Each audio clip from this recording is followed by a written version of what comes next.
Welcome to Indiana Sports Beat Radio, presented by Endeavor Hospitality Group and Andy Moore Honda of Bloomington.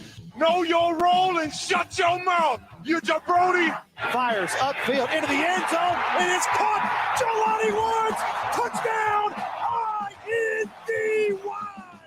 A 43-point night for Tyrese Halliburton. How do you like that, partner? Galloway drives all the way to the hole, throws it up. Got it! Indiana's got their first lead of this contest. I mean, that's a goddamn Emmy winner right there. Now, from the Golf Club at Eagle Point Studios, here's your host, Jim Coyle. Hello, everybody. Welcome into another edition of Indiana Sports Beat Radio, coming to you on this Monday. We're still in August 21st. Anything special about this day, John? Did we lose the sun or anything like that?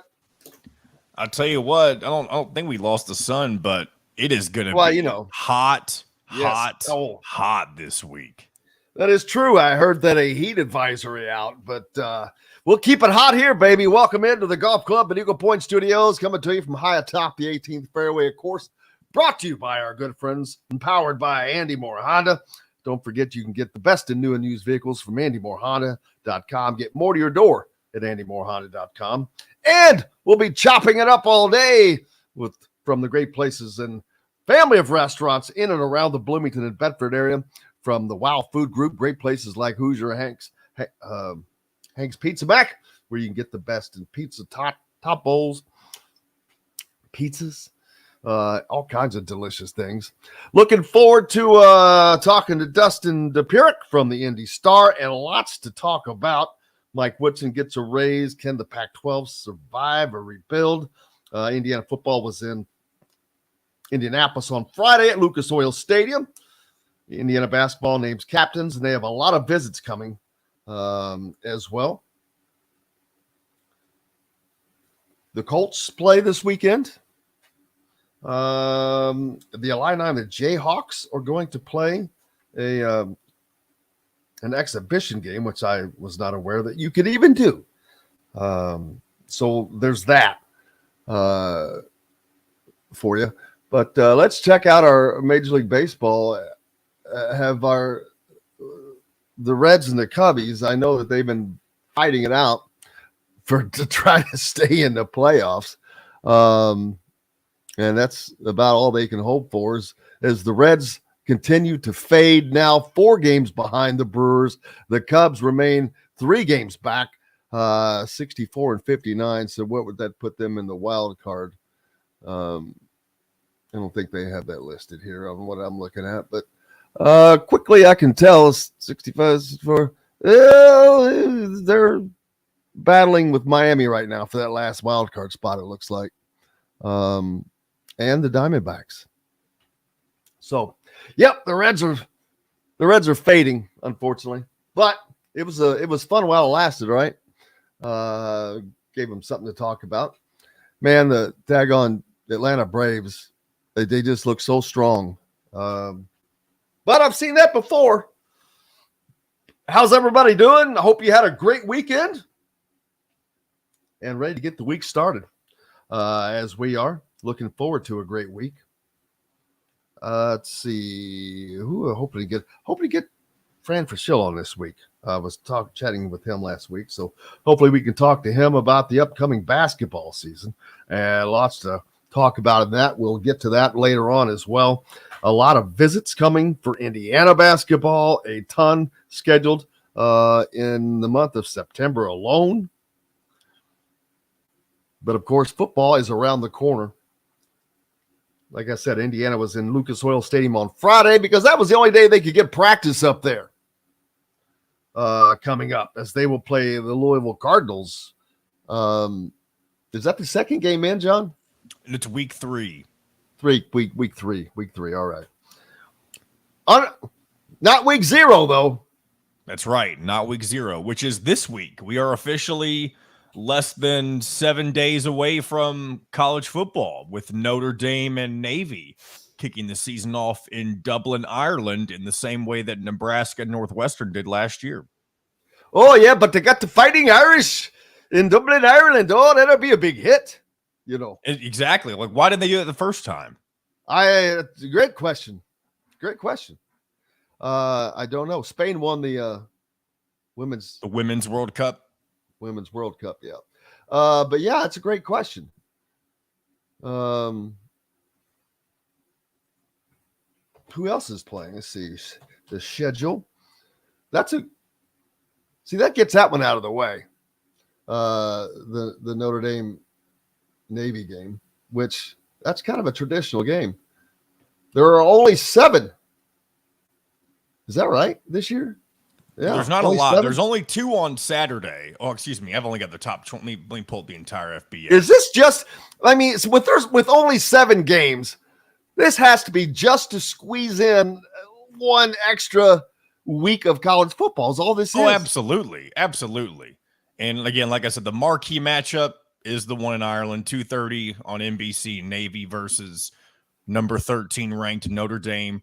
They're the only, there are 2 top 25 teams playing in week 0. The other one being USC. They'll take on San Jose State. Everything else is an unranked matchup. Future Big Ten member USC. That's right. The rest of these games, Jacksonville State versus UTEP, UMass's versus New Mexico State, San Diego, potential future Pac-12 member, San Diego State versus Ohio, Vanderbilt versus Hawaii. I remember that game last year was a week 0 game, I believe. Now, they played in Hawaii last year. I remember that because of us talking about athletes having to travel long distances and the effect. Vanderbilt traveled all that way to Hawaii and kicked the ever-loving crap out of them last year. So that's why the travel thing of having effect on these athletes, I'm like, this was a football game, man. A 3-hour football game. And Vanderbilt, not a big-time team, but Vanderbilt traveled all that way and kicked the ever-loving crap out of Hawaii at home.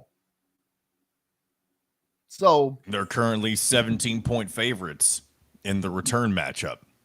Now that's at home. That's got to be at home, right? It is at Vanderbilt, yes. Yeah, I was going to say, unless they just wanted to go back to Hawaii, which, hey, who would blame them except for right now? We do feel for those people dealing with all those fires over there.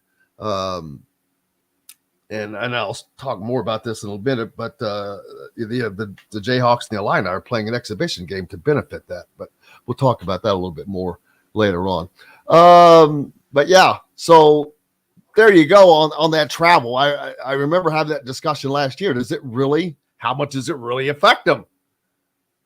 These are kids, man. And this was a football game. So any other sport, I'm like, yeah, you kind of don't have a lot of excuses if a football team could travel like that and do that. Number 6, USC taking on San Jose State, like John said. That's an 8 p.m. game on the ever so visible Pac-12 network. Are they even partners with Fox, or are they completely? I have no idea anything about the Pac-12 anymore. No idea. Whatever the Pac-12 network is, I have no idea. I really don't. And the Pac-12 is so screwed up. It's obviously they're not. No, I would say that they're not, but I don't know. I used to think they were. Maybe they were originally affiliated with Fox, but I don't think they are anymore. I think that's part of why they imploded. They screwed themselves up so badly. Louisiana Tech taking on Florida International at 9 p.m. on CBS Sports Network. So there you go. There's your entree. And that Notre Dame game is at 2:30 in the afternoon. An early day appetizer for your college football. That's the earliest start. It is. Well, that's the earliest start that day. The latest, of course, is the 9 o'clock Louisiana Tech game. So you could go up till about 11 o'clock.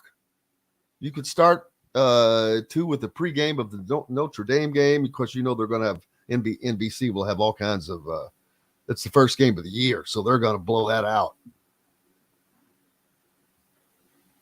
You would imagine. Yep. One would imagine. One would imagine. So there you go. Welcome on board, everybody, hitting the Andy Moore Honda hotline. We appreciate you, Fred and Kent, jumping on from Mount Pleasant, Michigan. Tanis, the Great Black Swamp in Ohio. Rudy Heath down in Danville, Kentucky. 5 lefts. Hello. Bob in Georgetown, Indiana. Kent, the Cubs are in the final, battling for that final wild card spot. They are, man. John from Southport, appreciate you, brother. Robert, oh, we'll talk about that Colts game. Yeah, what was up with that? Fred, how are you? Sean, I'll talk. See, he's got a question. Let's get to that here in a second. Yes, in my opinion, which recruits use social media? With the recruits' use of social media and the toxic nature of a position of this fan base, is this Indiana Twitter worse than other schools this weekend was ridiculous. Now, are you talking about basketball or football, Sean? So I'm not sure. And are you talking about something specific? But no, to answer your question, this fan base is far from the worst. That's as bad as it, and it, not to say it's not bad, but they all are. Oh my God, go to Kentucky's.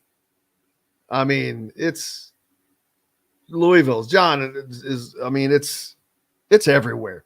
Anybody that has expectations, and those expectations are not met. It gets ridiculous. And unfortunately, there is no monitoring of who can and cannot speak on social media. Some people just need to shut up. Rudy thinks that Michigan State's one of the worst of the Big Ten. Any successful program, let me tell you that, any successful program in any sport, basketball or football, is going to have a raging fan base on social media for 2 reasons. Number 1, they have unmet expectations. Number 2, they have unreasonable expectations. Number 3, they have the ability to just, run their mouth without repercussions on social media. There's no stop. There's no editor. There's no filter. I mean, within reason. It's kind of like, I don't want to associate it with road rage, but you know what I'm saying. The thing is, the only comparison I'll make to road rage is something that people do in a car that they would never do in person. In a line. Agree with that, John? Does that make sense? Yeah, I'm with you. You know what I'm saying? People feel much more empowered in a vehicle.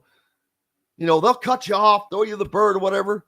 They wouldn't do that if this was a line for the grocery. Yeah, that's also why you see so many people on social media. They don't even use their real face on their profile picture anymore. That's another thing. They can hide. That's baloney. You can hide. Yeah, that's crap. But I'm not sure. I think I did answer his question. No.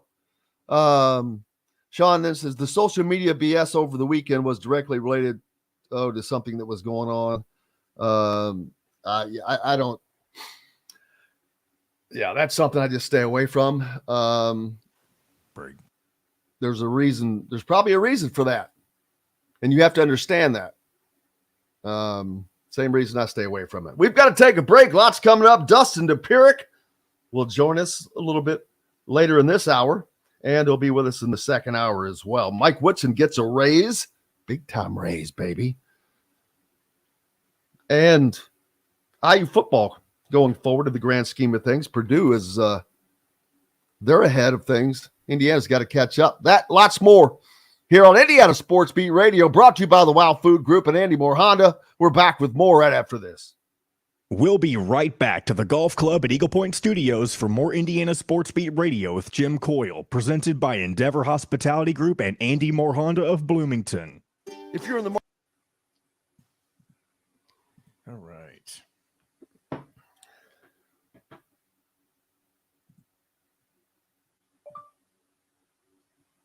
Let's see.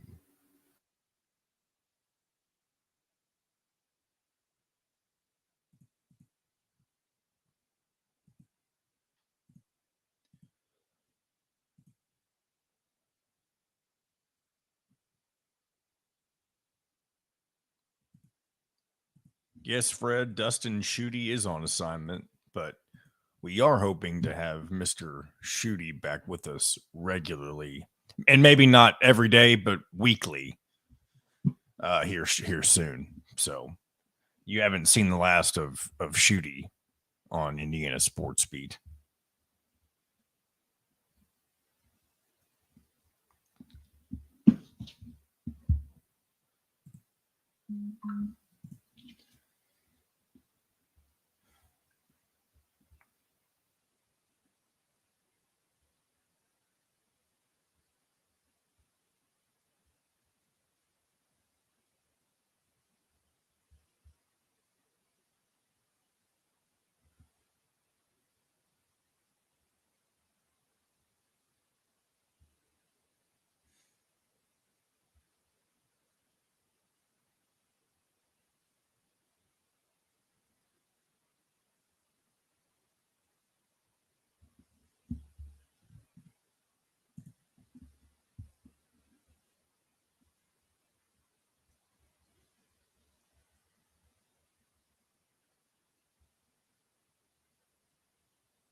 Oh, yeah, Mike. Jeffrey the Greek will be on this Friday, actually.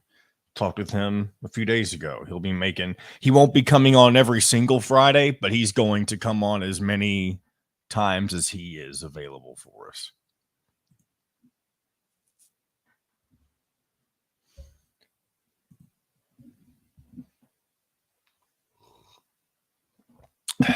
All right. Let's go. Let's come back in. Operated by Endeavor Hospitality Group, launched from a previous staple in Bloomington, the former Function Brewing, Metalworks Brewing Company is the culmination of a passion for beer, food, and custom metal art. Check out their custom growlers. Metalworks Brewing Company has an updated menu, new brews, and will be offered in all Endeavor Hospitality restaurants. Come taste what Dr. Hops is brewing. Metalworks Brewing Company. Bring your passion and your thirst. This segment is brought to you by Southern Stone Restaurant.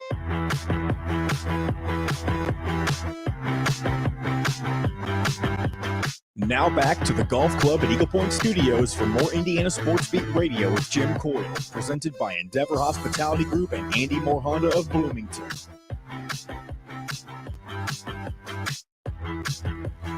You're muted, Jim. Welcome back. It's Monday. Appreciate you being with us here at Indiana Sports Beat Radio, coming to you from the Golf Club at Eagle Point Studios, high atop the 18th fairway. Going to be hot. But it'll be nice and cool inside Southern Stone Restaurant, a part of the Wow Food Group. Incredible food there, man. I'm telling you. That's the best chicken tender, or what do you call that, John? Is it not chicken tender, but the pork tenderloin? Pork tenderloin. Oh my goodness. Oh my. I had not been a pork tenderloin fan until I had Southern Stones. It's incredible. Jeffrey Greek will be returning here shortly as football season comes around on Fridays, and more, not importantly, but Don Fisher, 2 weeks, I believe, right? No, this time next week, I believe he'll be with us to preview Ohio State. Cool. Perfect. So the fish rejoins us and starts next Monday. So make sure Is this you're in his here. 50th anniversary, or was that last year? That was last year, wasn't it? or at least last year. Yeah. This is year 51, I guess. So yeah, I do remember. I knew 50 was in the cards. I thought maybe it already happened, but I wanted to confirm. I thought maybe you would know better than I would. Sean says Indiana basketball team is adding a pair of walk-on transfers. Air Force transfer Jordan Rayford and junior college transfer Jackson Creel. Rayford is a 6'5" combo guard. Creel is a 6'5" wing. Let me tell you, if you're adding anybody that has played already, that's a bonus. As a walk-on, that is a bonus. Just for bodies, you'll see. I mean, people don't understand. They think, oh, they've got this amount. They only play 8 or 9 during the games. Yeah, but look what happens every late January or mid-January, February. Injuries start to compile. Things happen, man. Things happen. And those bodies, just look back at Indiana. Hell, look last year. You lose Xavier Johnson, you lose Race Thompson. Bodies. It's important to have bodies. And not that I know a ton about those guys, but that sounds interesting. Sounds interesting. Very, very interesting. But speaking of Indiana basketball, they have a ton of visits that will be happening. Like I said earlier,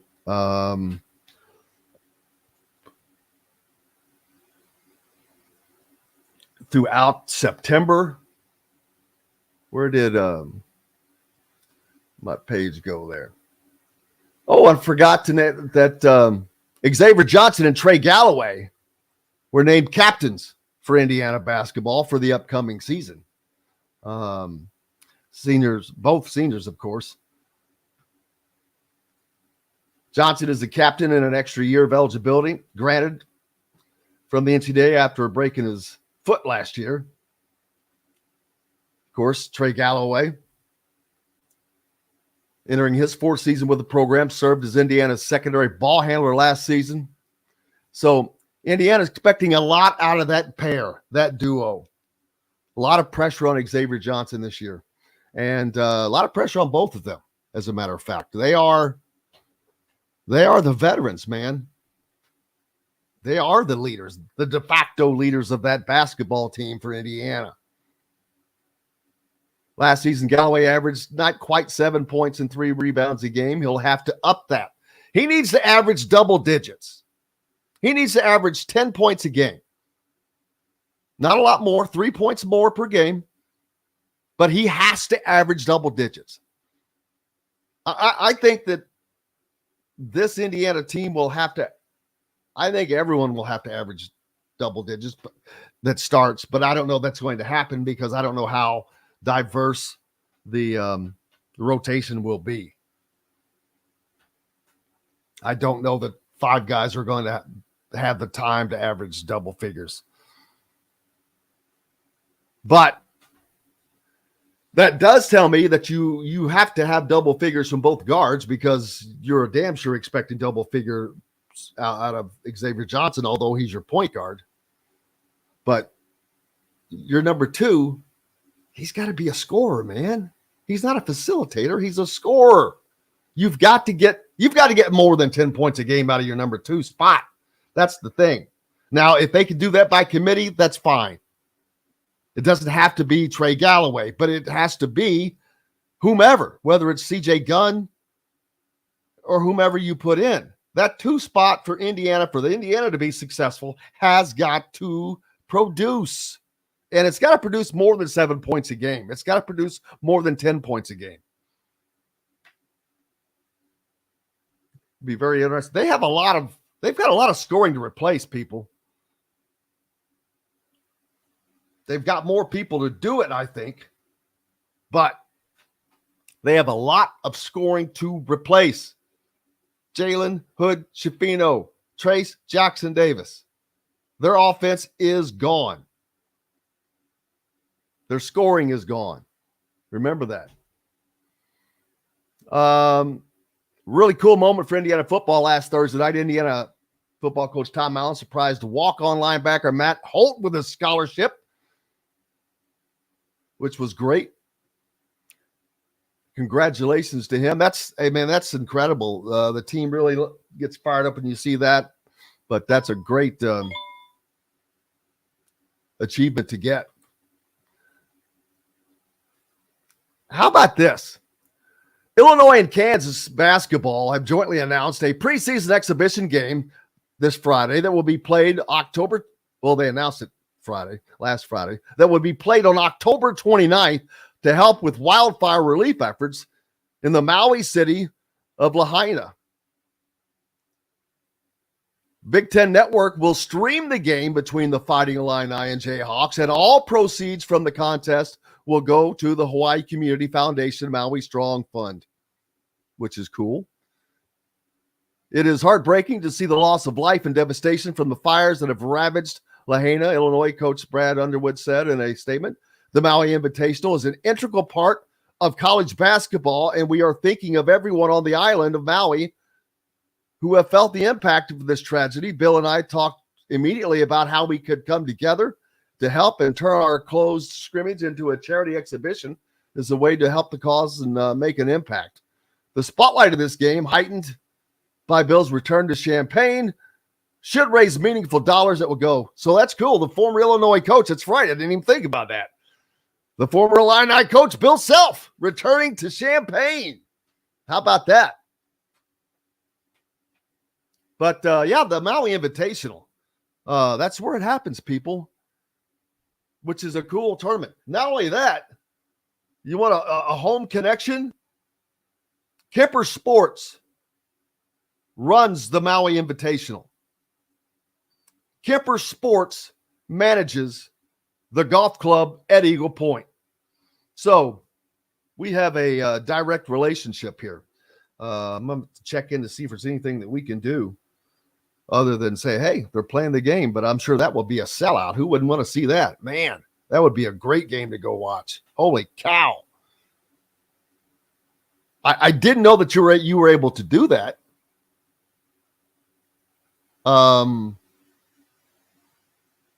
we see more of that?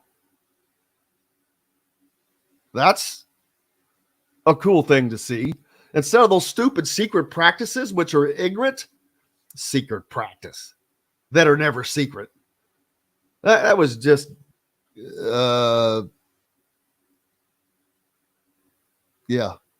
secret practices, whatever. They should have a scrimmage or two. That's it.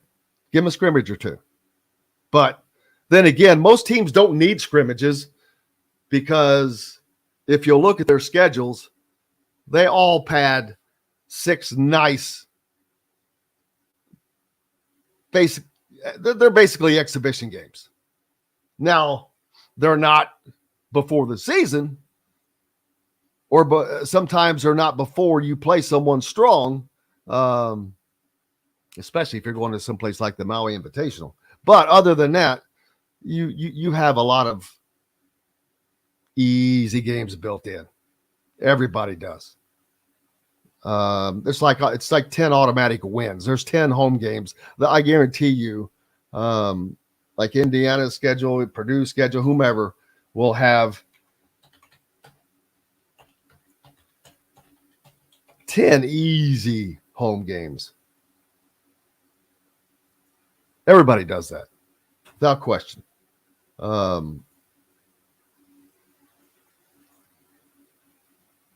Oh man, wrong one, of course, always. But so that's cool for the fans. I still think that they should do more of that.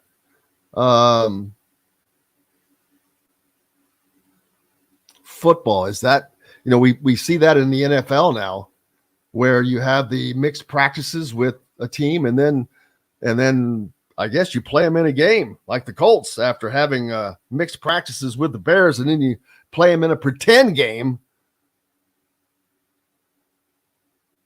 Not too many people were a fan of that. We'll get to that as well.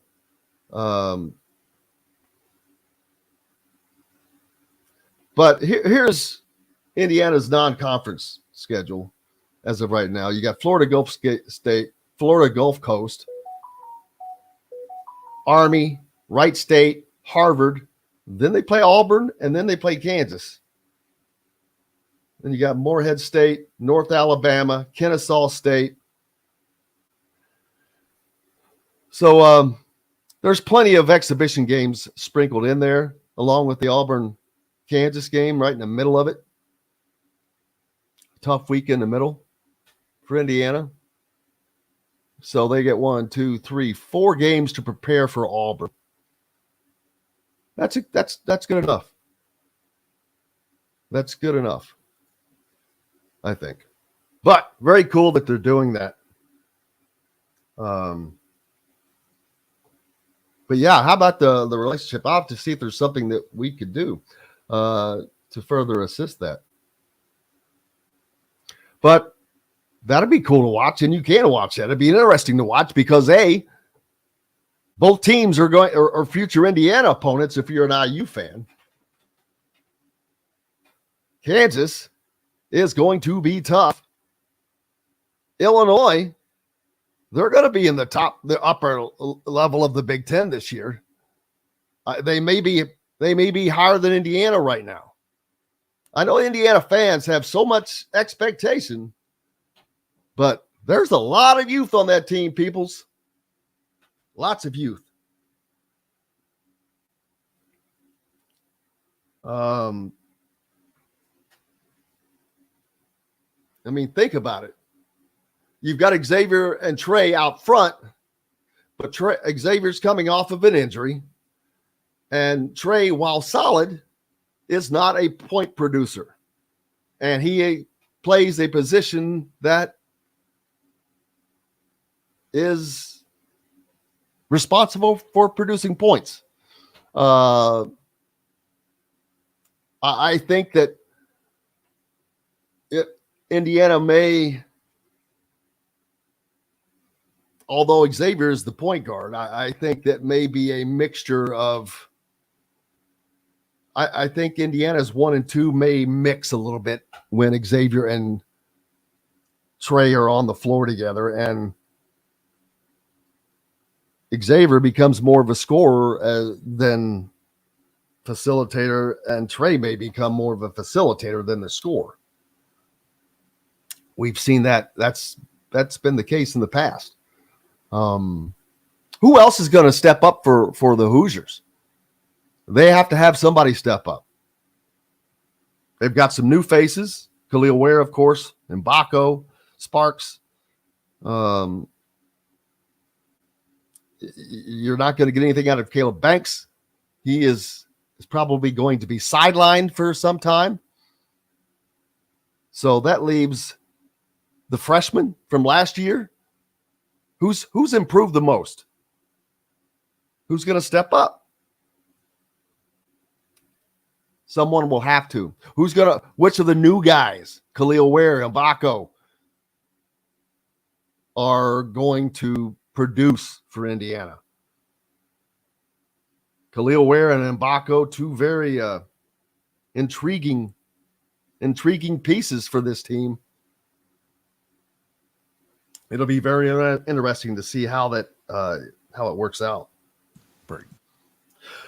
We've got to take a break. We've got more to talk about, and Dustin Dopirak joining us at the end of this hour, or in our next segment, and he'll be with us in the next hour as well. We've got lots of visits to talk about for the Indiana basketball program coming up later on. The Colts. Where the hell was Anthony Richardson? Why didn't he play? Of all people, he needs to play. Back with more Indiana Sports Beat Radio, of course, coming to you from the Golf Club at Eagle Point Studios, brought to you by Go Team, part of the Wow Food Group. More after this. We'll be right back to the Golf Club at Eagle Point Studios for more Indiana Sports Beat Radio with Jim Coyle, presented by Endeavor Hospitality Group and Andy Moore Honda of Bloomington. Whether it I did mean Ja'Kai Newton. Damn it.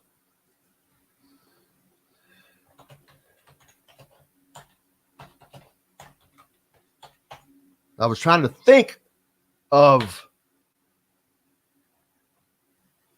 Caleb Banks to go with CJ Gunn while I was talking about Ja'Kai Newton.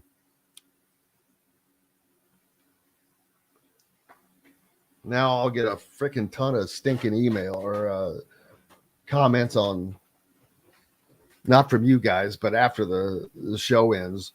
I know. Let's take that off there. Thank you, guys. Yes, I did. He's not. Man, boy, I wish you could delete that, John. What did you say? I didn't even catch it. I talked about not having Caleb Banks. I meant Ja'Kai Newton, who just underwent a procedure. Just when you come back from break. I will, but Yeah, people correct listen. there. But people that listen to that segment will just be pounding. What's wrong? After the show, when the people who listen later.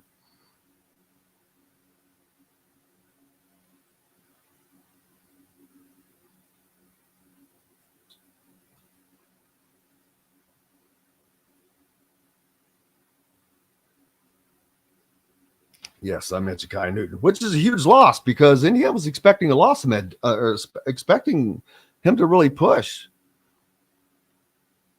Dude's a beast, man. The dude is a beast. Hey, if you're listening on YouTube, we appreciate, obviously, if you're hearing this right now, you're listening on YouTube, so we appreciate everybody. Please hit the subscribe button if you haven't already, and the like button, as well as the notification so you don't miss a single broadcast of anything or an episode. You can always go back if you can't catch it live that way. But we appreciate everybody that follows us on YouTube, but please hit the subscribe button. I'd like to hit that 4,000 mark. Look at, he always looks so beautiful. Good morning, you guys. Good morning. How are you? I'm doing good. I suppose. How was your weekend? It's good. It's good. Did you do anything fun? What did I do fun? Wife was up in South Bend, or she is up in South Speaking Bend. of your wife, before I go forward, Mm. oh, is she still? Does she have a favorite wine? I mean, favorite, just like quickly, we're ready to come back.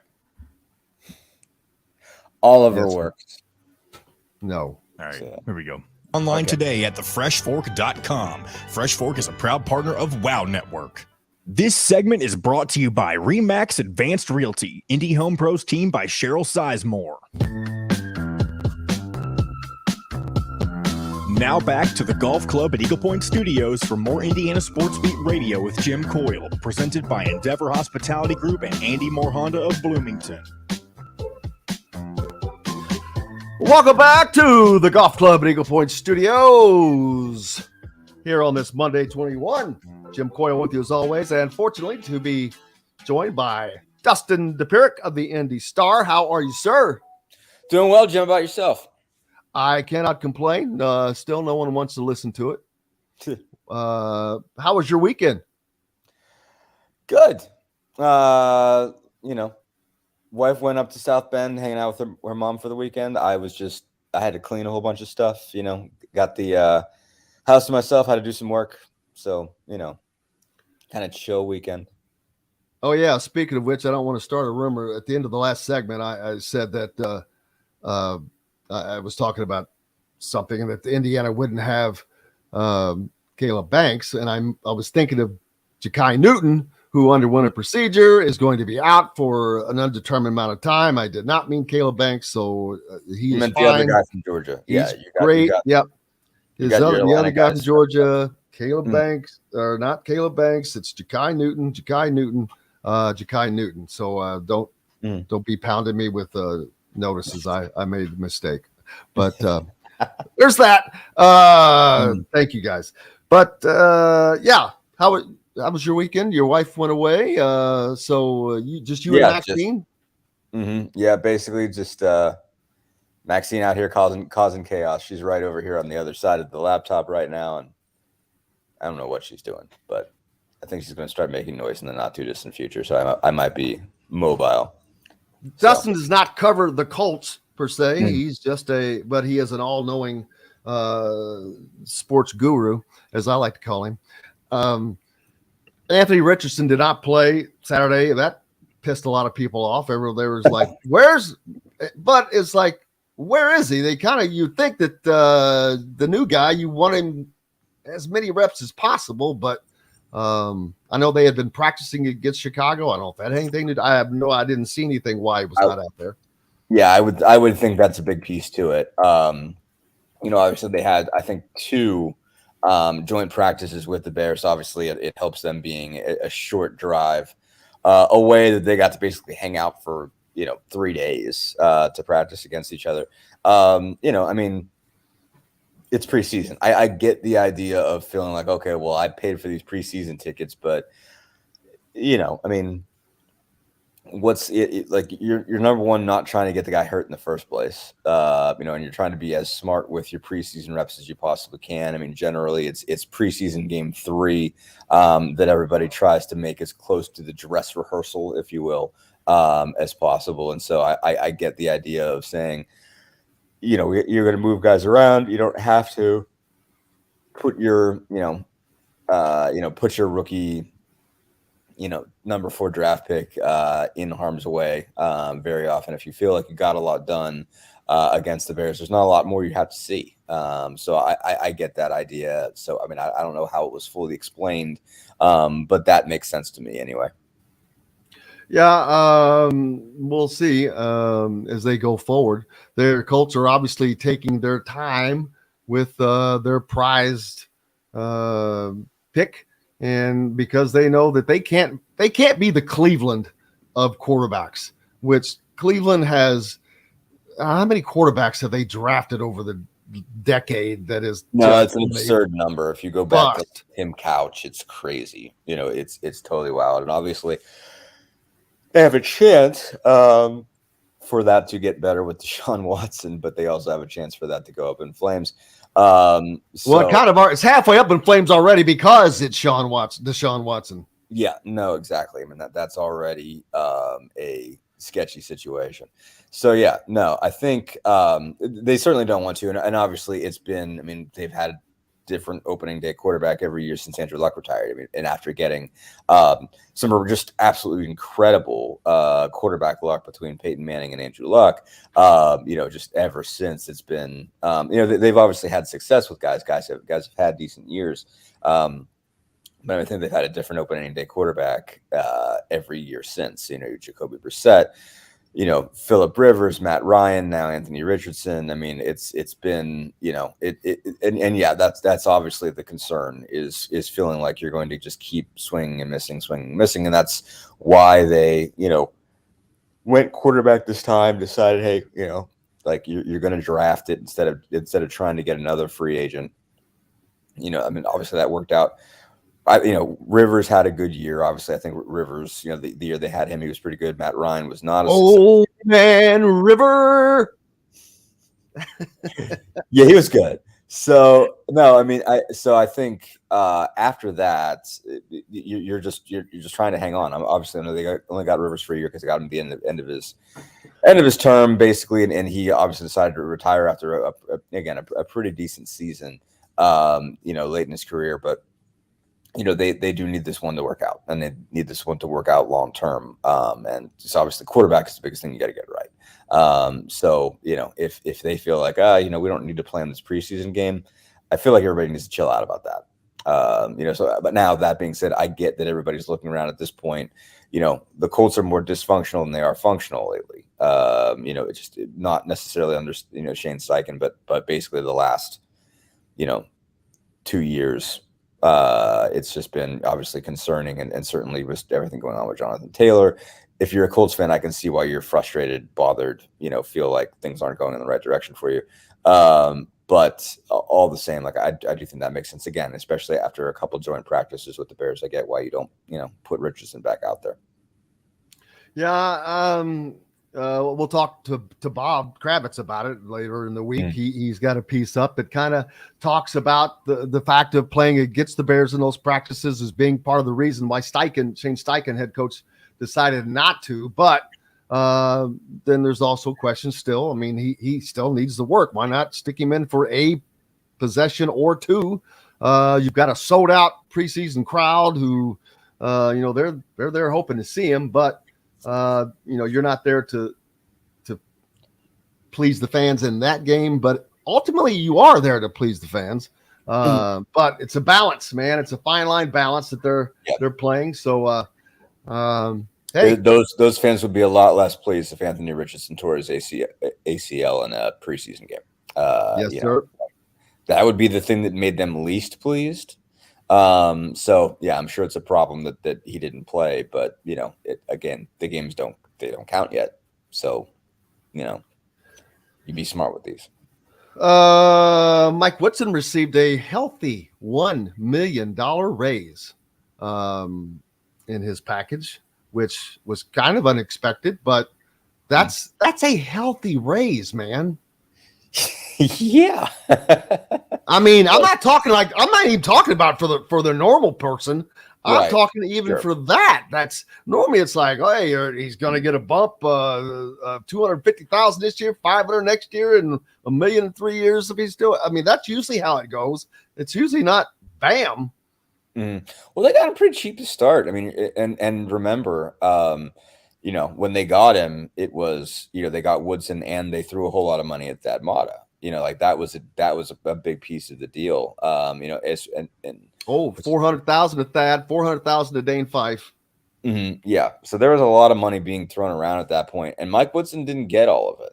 I think that's something you got to remember about. It was like, okay, like a certain amount of money was kind of, Well, there's 800,000 of it right there. Yeah, exactly. So basically, but you also have Calbert Cheney though on staff now. Sure, but I mean, point was, Calbert Cheney matters. I'm not trying to dismiss him or whatever, but as far as when they were putting this thing together, obviously you were coming off, you had to pay Archie Miller a lot of money to go away.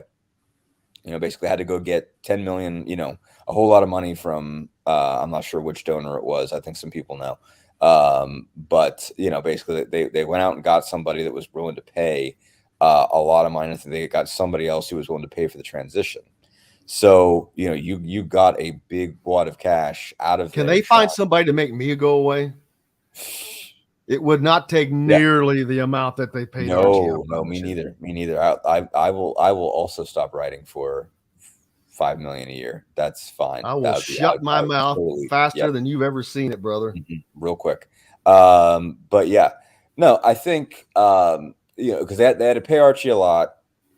They had to. They felt like they had to invest in the idea of making Mike Woodson a college coach. Of the fact that he hadn't been he hadn't been in college basketball. He didn't know how to, did not know how to recruit, but hadn't recruited yet.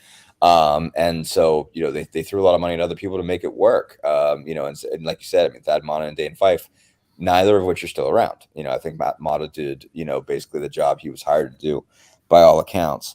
But, now he's head coach at Butler. So there's more money for him. I'm sure whoever, I can't remember who they put in that position after, but is not getting paid like Thad Matta got paid.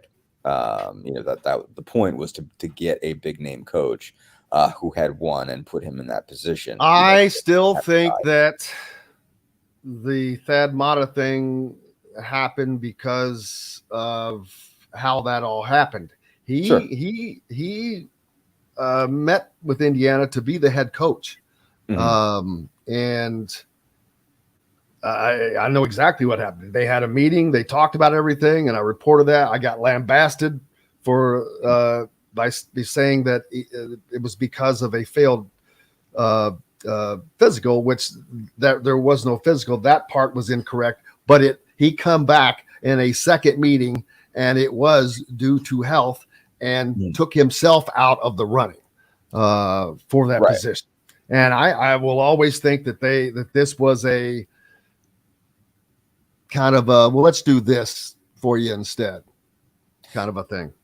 Yeah, no, I mean, I think that was pretty, I don't think it was clearly it. Yeah, I mean, I think I didn't know the details of that. I mean, I forgot about that actually, but yeah, I remember that they but I remember the back and forth. But obviously, Dad's situation was well known, still is, and so obviously those were some questions I asked. I went over to his introductory press conference. Obviously, it's a short little trip for me. When he was hired at Butler, and just to get a better sense, because he refused to do any interviews while he was at IU, because he felt like, and I asked him why, and I felt like I would take, a spotlight away from Mike, and I didn't want to do that, and if I didn't have to, I didn't want to, and he joked with me and he said, JD Campbell told me I can't, and he said, no, that's actually not true. But he's, so I think he had to feel a lot better. Like, I think he had to go through a year on a sideline. He was actually, he wasn't on the sideline, was he? I don't know. He had to go through a year back in basketball, I think, and just to be back around it and tell himself that he was going to be okay, because, obviously the last year at Ohio State had been really bad, and he'd had just some really bad stretches physically at Ohio State, where, he was coaching from that big stool, and then, he's like, I couldn't get through a practice, and so between the foot and the back, it's just, because he's got the drop foot, and it's just painful, and so. Yeah, like I think he had to be around it again to tell himself that he could do it. And I think, I don't know if it was, like, I guess you're saying it was his call, or, but, they obviously decided, hey, you can't do this. I think they'd have been happy to have him. If they'd have hired Thad Matta, everybody would have been thrilled, if that's the move that they made. So, I think it would they really good, on paper at the time, when you say, all right, we're getting Mike Woodson and we're getting Thad Matta, and that's how it was sold, together. It was like, the point was to say we got both. And Dane Fife. Sure. Yeah. And Dane Fife too. And you're just like, okay, you're going to also hire Dane. And so all that money is there. And so now, both of those guys are gone, there's a lot more money to pay Mike Woodson.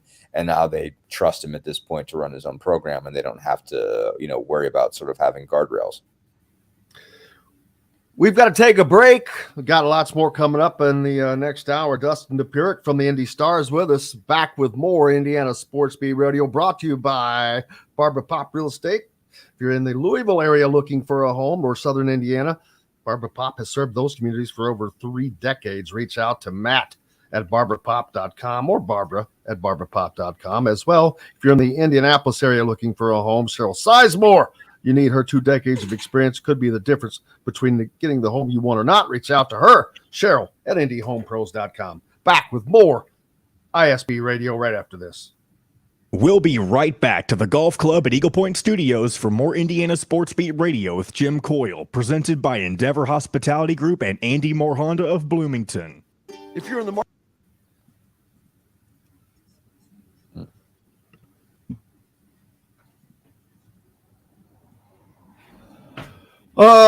what's up with you? What do you got going on? I'm in pure chill out mode, but I did a that's good then. Cool. Yeah. I will have one coming out. Slam ball. You know about slam ball? You heard of it? Man, I'm just getting on to pickleball. So I've heard of slam ball. It's actually it's been around for a while, hasn't it? So it was, and then it came back. Okay. It's from like they created in 2002. So it was basically made by like these TV guys. Like, it basically, like, this dude, he was, I don't know, in his 20s in 1999, and he was like not an intern, but like a low-level staffer for this TV production company, and he just invented it, like drew it up on a napkin. And because he was at a TV production company, he knew some people, got it bankrolled by Mike Tollin, who's like his boss, and like who's big in TV, did The Last Dance, a whole bunch of other stuff, and just set it up on like this LA warehouse. So they played a couple years then, and they had some TV rights issues. Played again in 2008, and then went to China for a couple years, and then just went away, and then just brought it back this year. But anyway, the team that won the title is they were like ran away with it, undefeated, way better than everybody. Coach is a Bishop Chatard grad. And so I did a story on him. We wrote that up this weekend. I don't know what's going to run. I presume we got just too much cold stuff today, so it's not out. But that's a fun story. So, but other than that, I'm just kind of keeping my eye on Tyrese while he's doing FIBA stuff. So other than that, I'm doing very little work. Well, good for you. Yeah. It's going to pick up. I mean, I just saw the schedule come out. Our schedule came out last week, Thursday. So we got a sense of who they're playing and when they're playing them. And then you look ahead and you're like, that's 82 games. It's still 82 games. So, you're like, man, it's going to be a lot. So I'm just trying to do a whole lot of nothing for a little while here. I hear you, brother. I was never, I swear, it's never in my career was I as happy for a season to end as last season when it ended. I was just so tired. I hear you. Know that All feeling. right, here we go, guys. An extensive wine selection with a sommelier on staff to help you with your selections. Feast also provides a wide variety of cheeses, gourmet sandwiches, entrees, a coffee bar, bread, pastries, all made fresh and mouthwatering. Stop by Feast Market and Cellar today. This segment is brought to you by Feast Market and Cellar. Now back to the Golf Club at Eagle Point Studios for more Indiana Sports Beat Radio with Jim Coyle, presented by Endeavor Hospitality Group and Andy Moore Honda of Bloomington. Welcome back. ISB Radio here on this Monday. Appreciate you being with us. Jim Coyle with you as always, and Dustin Dopirak from the Indy Star. Slam ball. What the hell is slam ball, man? I'm just getting, pickleball has been the rage, taking over the world. Courts everywhere, all over the place. Tennis courts all over, being changed to pickleball, and now it's slam ball. No, they're not happening on the same scale. We were just talking about this in the break, in case anybody's wondering why. No, slam ball came into existence in 2002. Or 1999. Basically, it was this bunch of some TV production guys in LA just drew it up. And just came basically, it's like you got trampolines inside you've got a basketball court basically. And you play with the basketball, but guys are running around with helmets, and you got trampolines, like 4 trampolines inside the 3-point arc. And then you also got glass in the wall. So you can hit people, unlike an actual basketball. So this is like an MMA basketball game. Sort of. Not exactly. Because you're not trying to knock the guy out. Yeah. But you can hit people, it's like football, basketball then. It's football, basketball, hockey, or soccer. Rugby. Yeah. It's a whole collection of stuff. It's obviously very, very made for TV. It's very, it's trampoline ball in essence. Yes, that's what it is, more or less. It's the biggest thing is that they have trampolines. Basically, is there a group, a USA thing? Is that what they're talking about? FIBA. Oh, okay. So I think that's just picking up on a couple things we're talking about in the break. So I just wrote a slam ball story. I've written 2 because there happened to be a couple Indiana connections. There are 3 guys that were playing from Indiana. They were all on the Pacers. The Pacers have this dunk team, so obviously in between, quarters or whatever, they'll run out right. Mascot with Boomer, and they'll do all these crazy dunks and whatever. So a couple of them, found out about slam ball and, well, shoot, we should do this. This is what we do all the time. One of them basketball. There you go. Roller derby basketball. There you go. Something that would be cool. Yeah, something like that too. It's pretty wild. I mean, I watched it over the weekend. Or no, it was Thursday was the semifinals and championship, and I just happened to be up and watched it. And so anyway, the team called the Mob won the championship on Thursday. And one of their best players, he was sixth man of the year, was an Avon track star named Cameron Hollins, who also played, who also is on this dunk team. And the coach is a guy named Brandon Kirsch, and he's a Bishop Chatard grad. He went to Ball State. He was a student. He was a student manager under Ray McCallum when he was coach there. So yeah, there's a callback right there. But yeah, so he got into it when it started in 2002. Obviously, it went away, came back, went away, came back. But so while he was a successful slam ball coach, so the guys that were doing this TV production got him a whole lot of other work as a sports choreographer in some of their TV shows and movies. Like he did a lot of work on One Tree Hill. And so I thought it's a cool story. So I got to write that up this weekend, put that all together. So it should come out. So they put the trampolines on the court. They got the trampolines in the court. They're like built in. So yeah. Okay. So you have to have it. So this has to be a separate place. This has to be a designated court for this. Yeah. You have to build it that way. So, I mean, it's in, they did it in Vegas. I mean, like, again, this is very TV oriented, right? Like this is very TV guys getting TV money. Gotcha. And, so they got like, is there a facility in Indianapolis yet?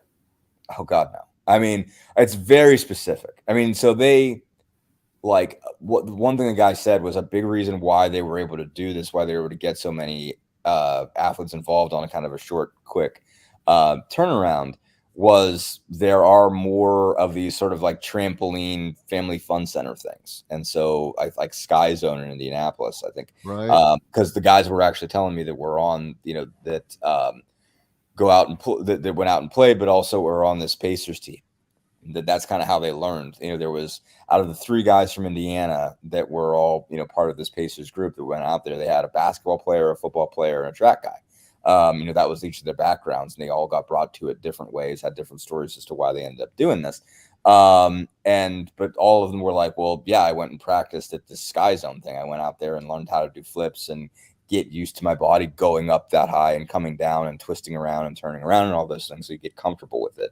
And so that kind of makes everybody more comfortable. But it's, it's actually at Cox Pavilion, which is kind of wild. And that's the building that's connected to Thomas and Mack, that hosts NBA Summer League. So I'm not sure if it's in the same court where they play Summer League games, or if it's somewhere else in the building. But I think it might be the same court. But like they build in trampolines underneath it, and glass, on plexiglass in the walls, like you have in hockey, because you can check people. And so it's all over the place. It is a wild sport. I mean, it's crazy. I mean, they play like 20-minute games, whatever. I mean, it's just, you're just attacking guys getting way up there. And it has an element of everything. There's a little bit of arena football. Football.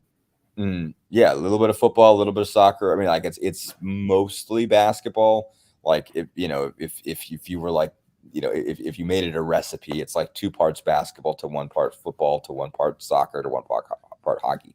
But it is an interesting sport. It's fun to watch guys do it, because you're just like, man, they're just crazy athletes, and they've got a trampoline, so they're like 15 feet flying in the air, through the air, flying through the air. And like the thing is, like you've got a, like, one of the positions is almost like it's like space age basketball, man. Pretty much, yeah, that's more or less what it is. Buck Rogers in the 22nd century. Something like that. That's what it was supposed to be, and it took a while to take off, and they feel like they're in good shape now. They feel like they're going to be able to.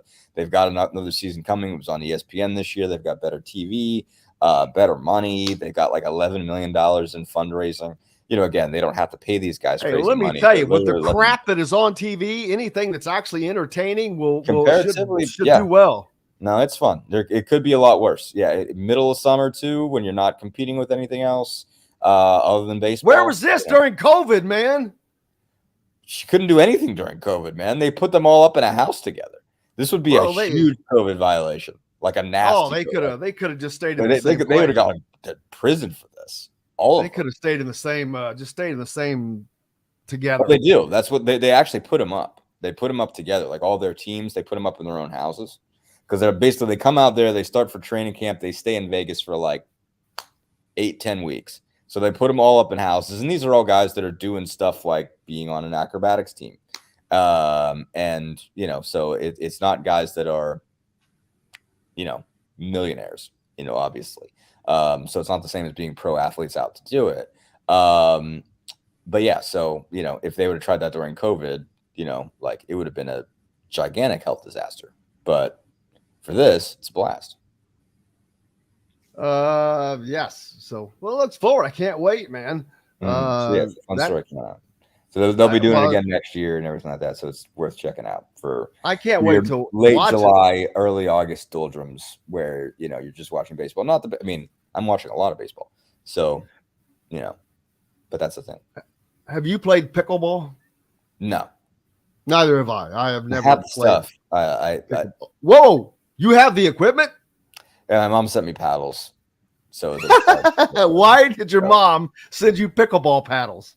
Wanted to check it out. I'm not going to talk down on it. Oh, you wanted to. You wanted to do it. Okay. No, I'm not. I'm neither for nor against, but it was just basically like, you got. I'm not judging. I'm not judging. Now, my wife was a high school tennis player, so like. I played tennis, and I've said I want to play, but I'm like, I'm a little leery because I know that if I'm out there, I'm going to be trying to crush that damn ball. Same thing I do with tennis, like I'm looking for a hole, and I'm going to try to crush it. Mm.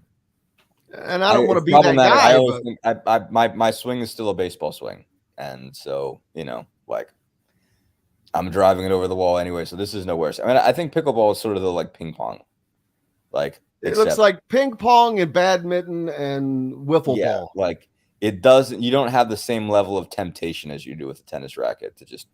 But it does look like it's not tennis exercise, but it looks like it's better exercise than nothing. Right. You're running around. You're moving. That's the important piece.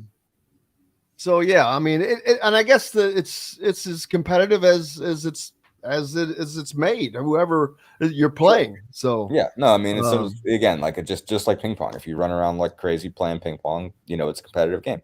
Pickleball, it's just you're actually out standing, on a court as opposed to just next to a table.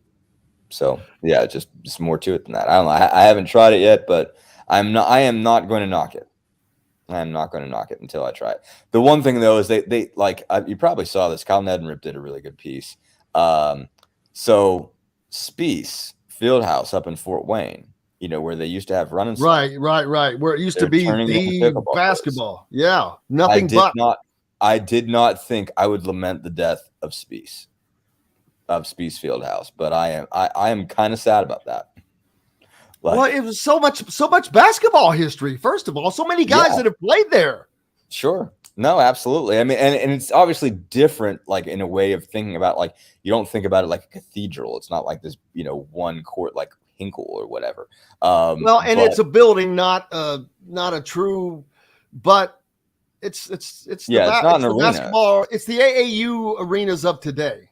Exactly. It is for an AAU arena. It is like it is like the gold standard of AAU arenas. It's like it is the Wrigley Field of AAU field houses. Exactly. I'm calling it that. I hope somebody trademark that for me. Someplace. Just give it to Kyle. Give it to Kyle. It should have been a historic landmark. In Fort where will Run and Slam go? Run and Slam, a huge basketball event. I'm sure they've got another one. I'm sure they've built another one that's bigger and badder, and like I don't know, but can't replace Spiece. No, and the fact that they were so successful with those AAU, the AAU events filled that thing. Sure. It is worth noting too that like it wasn't. And part of what was cool about it is they weren't beholden to one of the shoe companies. Like the cool thing about it was you got the whole region regardless of regardless of shoe sponsorship. You had Nike teams, you had Adidas teams. I was covering it before Under Armour teams. So I don't know if there were Under Armour teams or not, but they definitely. I mean, it was one place where you knew you could get, and that it wasn't all of them. Obviously, Adidas Made Classic down in Bloomington was similar, but you got Spieth and you got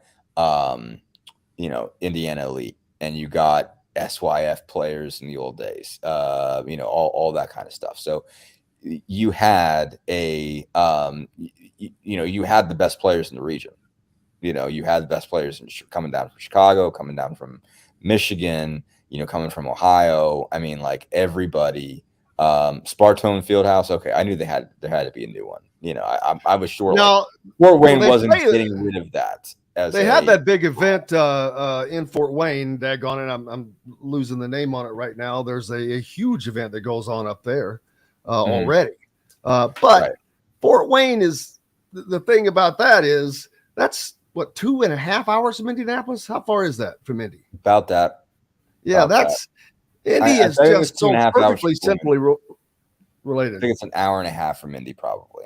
Okay, hour and a half. I haven't been to Fort Wayne. The last time I was in Fort Wayne was for a run and slam, and I think that was probably 2014. I want to say before I left, somewhere in that range. Yeah, it would have been 2014 before I left the first time because I haven't been back, obviously because of COVID and everything. But I mean, I would think that if there's not another one already, that someone would build one. Then I'm thinking, well, why would someone build a basketball facility if somebody's taking a damn basketball facility and turning it into a pickleball facility?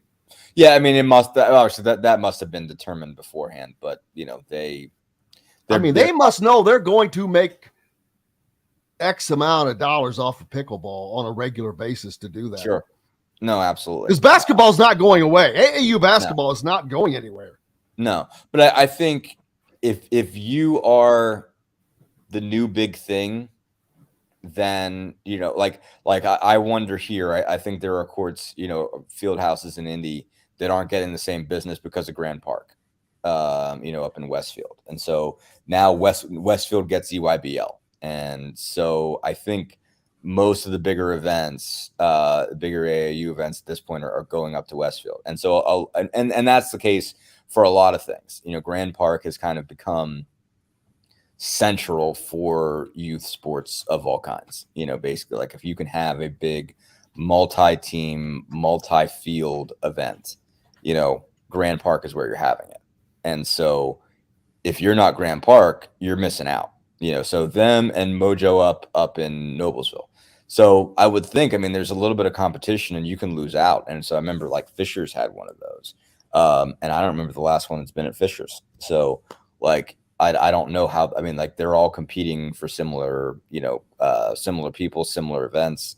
So if you can lose it, like if they're not taking, more than a couple big AAU events per year and sending them to Fort Wayne. So if you're if you built a new, bigger, better, field house, I'm sure that, the other one becomes obsolete pretty soon. So that's my presumption. Yeah. I'm looking here right now at in the area of the Indianapolis area. You've got the Indiana Basketball Academy, which I'm not sure what that is. That's on the northeast side. Well, that's a YMCA. Midwest Sports Complex. Yeah, I'm not sure. There's a ton of these, for sure. But yeah, it's just the sports zone. It gets 2.5 stars. So yeah, you would think that that would not be a question in Indianapolis, where that's just shocking to me that a basketball center has been a successful, long-held basketball center being changed to pickleball. Pretty wild.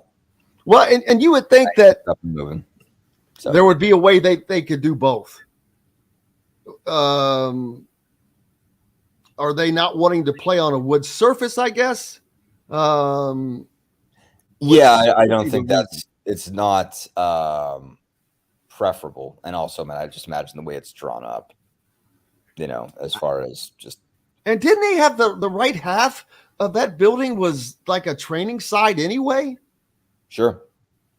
Yeah, I would have thought that you could have made courts there and still maintained that training area if you wanted to, because you could use any foot surface you want. I don't know. I haven't been there, so I don't know the specifics. I haven't been there in a while. It's probably been 10 years. But I don't, so I'm not sure. You know, I don't know what they did or how they drew it up. See, no, where was it said? Robert says another invented sport for rubes that think they are trendy. Well, the funny thing about pickleball is it was actually invented in like the late 60s or sometime. It just has never out in Washington. It's just different kind of paddles. I mean, that's just tennis with different paddles, you know. This again, as far as I can tell. Yeah, I don't know. I mean, it seems like it's for an older crowd too, you know, more or less, and I think that's what makes it a sell. I think that's what makes it a sell, is because it allows them to exercise within the confines of their current physical abilities. Right. Yeah, exactly. So if you can I play, think that's as best as I could say it. There's a really I'll leave on this, but there was actually a real cool story in Pittsburgh. Some of the Steelers were trying to play, like they just, you know, I can't remember if it was during camp or whatever, and they went out to this court and they were messing around, and there was like 3 of them. So there was this woman who was there, and she actually knew how to play.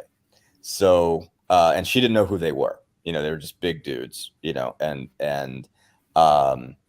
so she was like, okay, like I'll teach you guys how to play. And she schooled them. Like this woman was probably in 50s or whatever.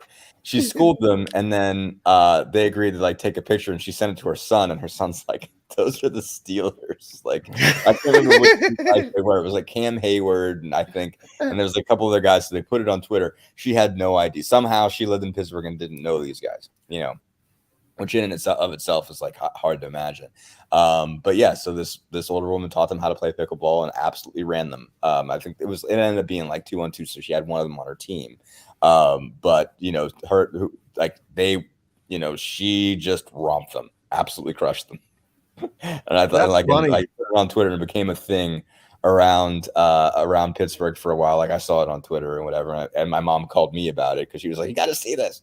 So yeah, that's it was funny. A cool little story, and I hadn't even heard of it. I had barely even heard of pickleball yet. But yeah, it was a thing that definitely happened. Like I want to say it was either last summer or the summer before. Chicken and pickle. How about chicken and pickle out in Kansas City? And I've not been. That's a pickleball place, chicken and pickle. That's cool. That's cool. Yeah, very, very cool. That's funny though. But she doesn't know who they are, Dustin, because she's too busy. She's way too busy playing bad pickleball. Ass in pickleball, baby. Yep. Just messing. It's funny. They should know who she is. Sure. No, they do now. Yeah, they do. They do. That is great, brother. I think Cam Hayward was one of them, and there was 2 other guys, and they were messing around playing pickleball just on a day off or whatever, just trying to do something else, and she just crushed them. Man, I appreciate you as always. I hope you and Maxine enjoy your time together and go relax and she's gonna go. Yeah, she's gonna go create some chaos. So sounds good, man. Dustin Dopirak, Indie Star. Make sure you're giving him a follow and reading his content. He's got a great piece coming out here soon. So make sure you catch that as well. We're back with more Indiana Sports Beat Radio, brought to you, of course, by Meadowworks Brewing Company, a part of the Wow Food Group and served at all the Wow Food Group restaurants. Great places like Pub 15 and the Rusty Gator down in Bedford, Southern Stone, Feast, Market and Cellar here, as well as the Chop Shop and more. Back after this. We'll be right back to the golf club at Eagle Point Studios for more Indiana Sports Beat Radio with Jim Coyle, presented by Endeavor Hospitality Group and Andy Moore Honda of Bloomington. Brother, nobody knows who I am, thank goodness.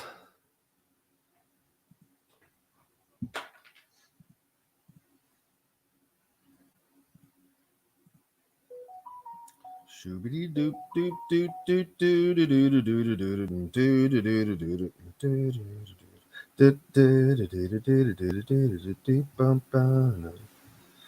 Man, I never want anything. Why did we get a sad face from somebody? What are you talking about? Julie Swift. On what? What do you mean? Instead of giving us a thumbs up, we got a sad face. It could have been an accident. Maybe it was, maybe it wasn't, but it could have been. I've never understand that.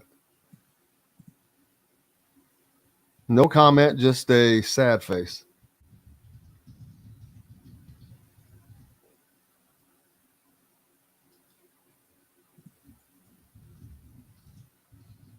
Oh, wow. That's crazy.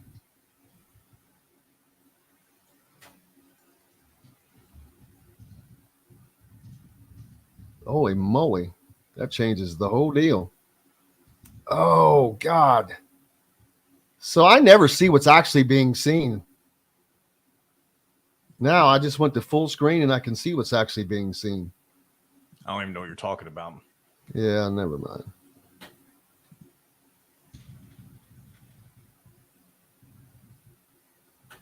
Well, I can tell you one thing, though. This 4D camera sure does work, huh? Mm-hmm. Because that ugly grouper on his hat is clear as I'm can be. about ready to. Whoever keeps messaging me, I know it's not like a text. It's like some sort of group thing. They need to stop, man. They need to stop, man. It's like nobody freaking works. I know it's not the case, but like, good God, get off your phone for 2 seconds. Julie's cat walked to her phone. Julie's cat doesn't like us. See, I told you it was an accident. Like, nobody's going to do that without. Julie, your cat doesn't like us. Julie, I gave you the benefit of the doubt. Just remember that. He did.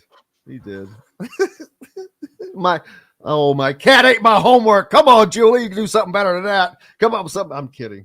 Thank you, Julie, for being with us. We appreciate you. We love you immensely. All right, here we go. That cat walked on my computer. Freshly made fare, tying their roots in limestone with their love of Southern eateries. With quality, local, and organic food as their main focus, Southern Stone strives to always provide their guests with an exceptional dining experience. With weekly specials, quick, attentive service, Southern Stone Restaurant provides delicious, 5-star comfort food with a Southern charm at 2-star prices. Southern Stone Restaurant is part of Endeavor Hospitality's Wow Club. This segment is brought to you by K Bello. Now back to the Golf Club at Eagle Point Studios for more Indiana Sports Beat Radio with Jim Coyle, presented by Endeavor Hospitality Group and Andy Moore Honda of Bloomington. Hey, welcome back, Indiana Sports Beat Radio here on this Monday, August 21, and it is going to be a hot one, at least in central Indiana. The heat warning, I heard, extended. So I have no plans to go outside if I don't have to. I would hate to be practicing this week. I can tell you that in football. That does remind me of the old days. 2-a-days in this heat. Man, that all the equipment on, full pads, helmet, your head retains all the heat. And when you have those helmets on, brother, you have no idea how hot that gets. It's hot. Really, really hot. And back in those days, we had to walk uphill to practice both ways, and it was snowing, the whole deal. You know how that goes. I was laughing. We were laughing in the break.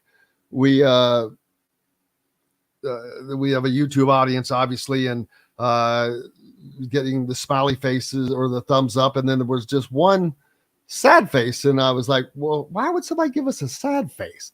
And you're able to look it up, and Julie did it, but she didn't do it. It was sound funny.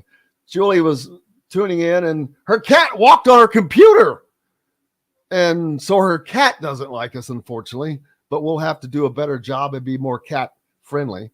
We're very dog friendly. Maybe that's the thing. Oh, maybe that's it. We're too dog friendly. Julie, what maybe is the cat got mad? Yeah, we have all these dog names down. Now we got a cat name to remember. What's the cat's name? We'll have to find that out. 5 lefts. Glad he mowed yesterday. It was humid, but not as hot. Yeah, it's going to be brutal out there, people. Seriously. if you don't have to go out, don't. It's going to be bad. I mean, it's that. Yeah, I was outside yesterday just doing something, a menial task for like an hour, and the sweat was just running off of me, and I was sitting down doing it. Thank you, Julie. Sterling, how could you diss us? But we'll try to make Sterling a little bit more happier. Anytime I hear the name Sterling, there's only one Sterling that comes to mind. That's former. I think he's a former. I don't think he currently drives still, but NASCAR driver Sterling Marlin. Sterling Marlin is in bad health. Oof. He's in really bad health. He was on. It's probably been a while, but I saw him on the Dale Jr. download, and he's not doing well. I mean, you could barely understand him. It was so weird from how he used to be, and I don't know what it is, but yeah, he's not doing well, which is sad to see. Tennis thinks of Sterling Archer, and I don't know who that is.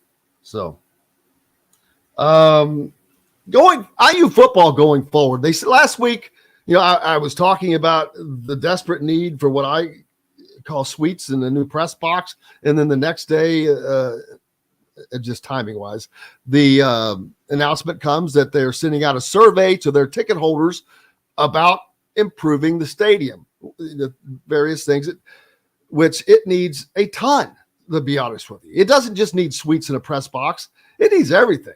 I mean, it's been painted and patched over basically since 1968 or 9 when it went in, and the Big Ten has done nothing but grow and grow and grow and grow. And the money coming from the Big Ten has gotten bigger and bigger and bigger and bigger.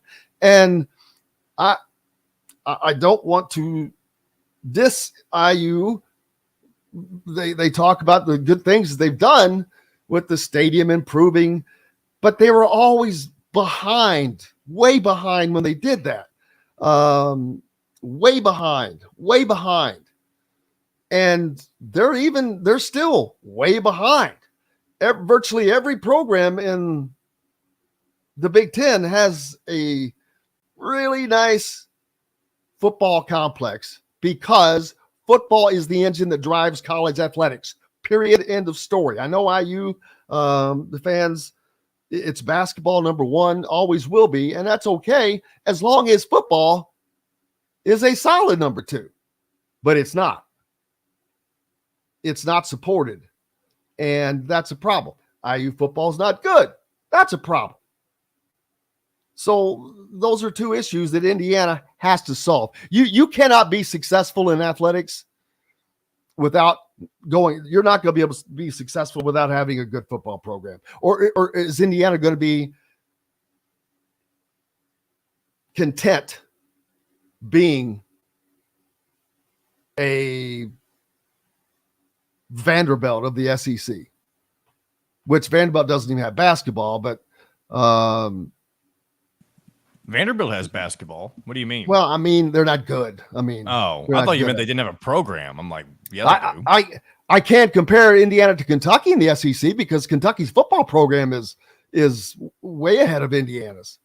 Yeah, that's fair. And they looked like they were both on similar trajectories. They were on par, but one made a conscious effort. One capitalized, football. The other didn't. One made a conscious effort.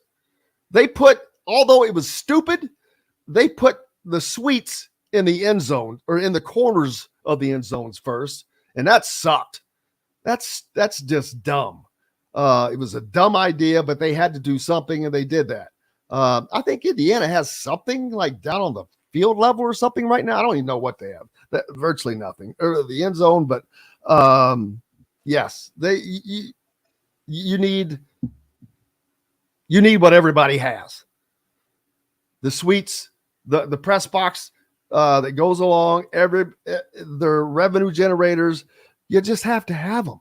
It's man, look at every program in the Big Ten and who doesn't and who does. Tells you a lot. And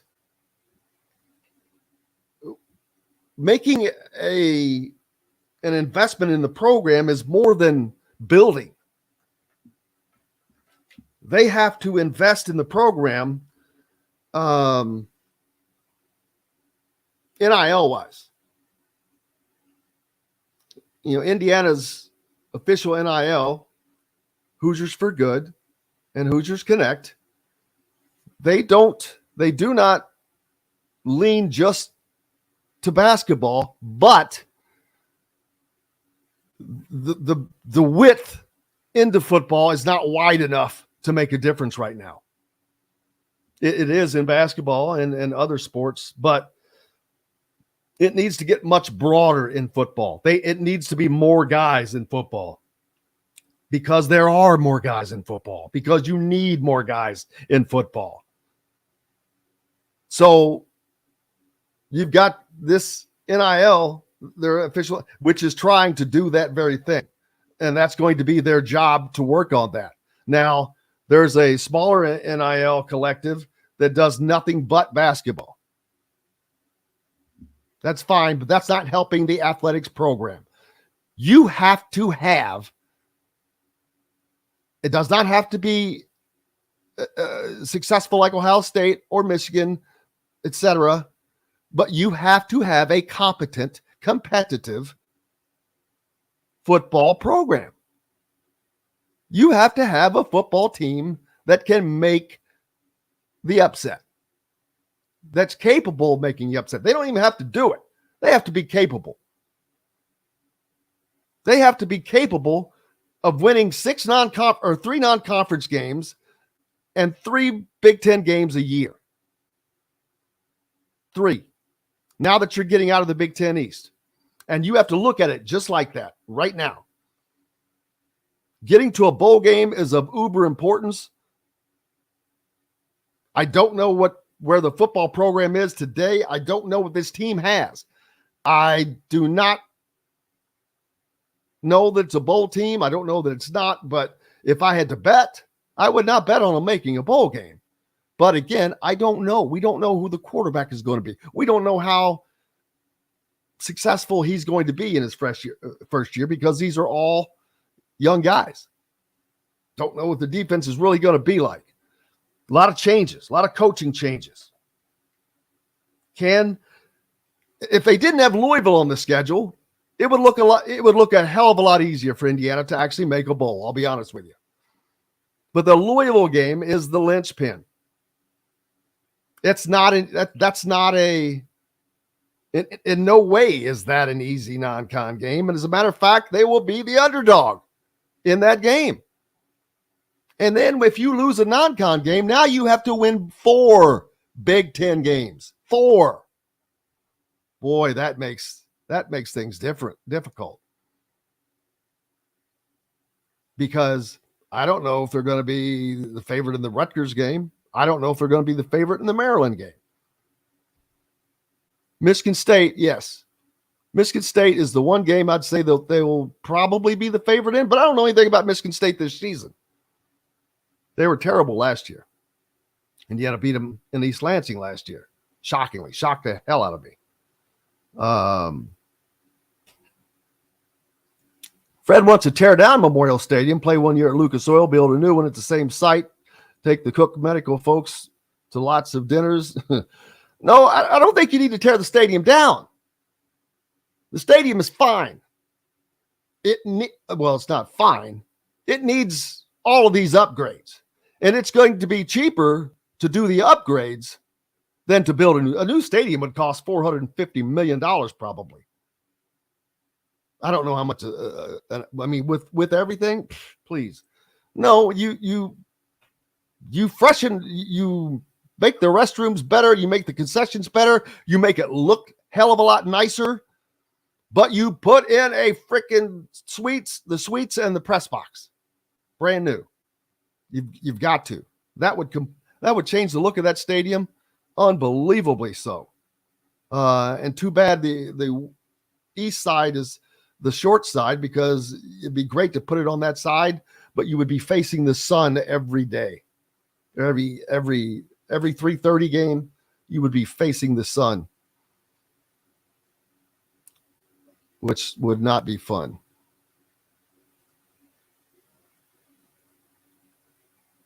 Omaha. Did I miss one? Damn it. I didn't know I had a chance for it. Thanks, Tanis. Robert says $86 million to close in both ends of the stadium. Okay, that's just to close in. And the one end does not have really, it's the one end is not seating. It's a pavilion and some inside stuff. Robert says, can we not own the fact that what Miles Brand started 20 years ago, de-emphasizing athletics, has placed IU in the position it finds itself today? IU may never truly dig itself out of this hole. There is some truth to that.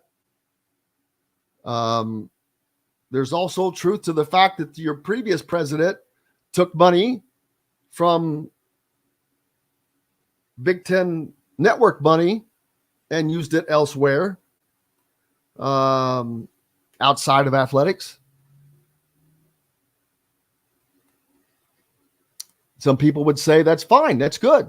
School is for school. Yeah, that's right. But the school didn't earn this money. Athletics did. And now athletics are behind. The football program has always been behind. Always. They've never been up to speed. I mean, not in recent times, since the 70s.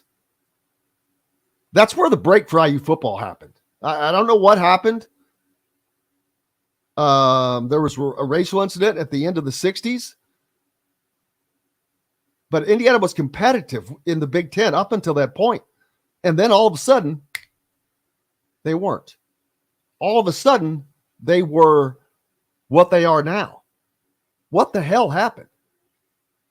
Well, I'll tell you what happened. It kind of coincides the early 70s that IU basketball, really, not that they didn't have some success before. It wasn't like it was when Bob Knight arrived in 1971. Because I think 2 years later, they were in a Final Four. 2 years after that, they were nearly undefeated. A year after that, they were undefeated. I mean, so basketball just exploded in the early 70s. Who cared about football? Football didn't mean as much then. Now, it is the train, the engine of the train when it comes to driving money, being the driving force. And it's not as fun to talk about for Indiana fans because there's not been success. I get it. It stinks. And it's maddening because I think that they were right there where they could have been a couple of years ago, and bad moves thwarted that.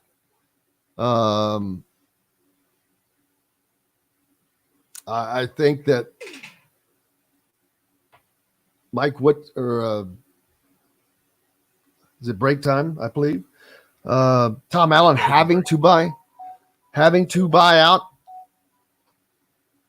his offensive line coach, Darren Hiller. He did not want to fire him. They're very good friends, but he kept him too long. But did he keep him too long because of the friendship or because he was going to pay the buyout? I'm not sure. Why would he have had to pay that buyout? If they were committed to the football program, that should have said, all right, we have to do this. And so that to me is, but maybe there was something behind the scenes. I don't know, but it's little things like that. Little things like that.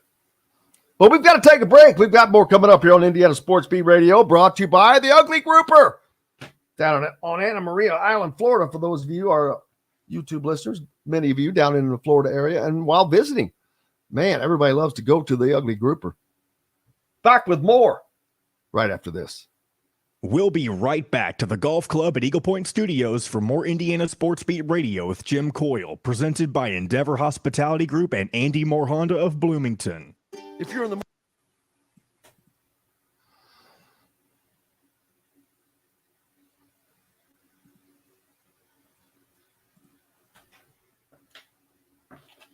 Whoa, whoa, whoa, whoa.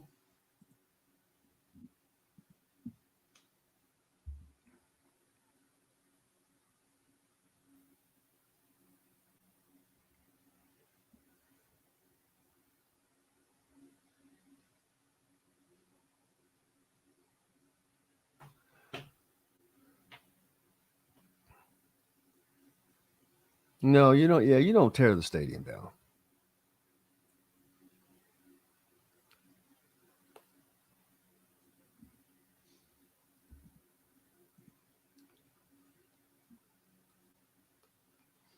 Well, and what sucked is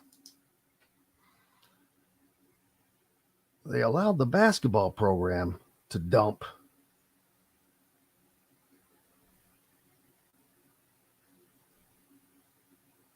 While still not investing in football. Look at Purdue. Jeff Brom. Yada, yada. Okay. Look at that one.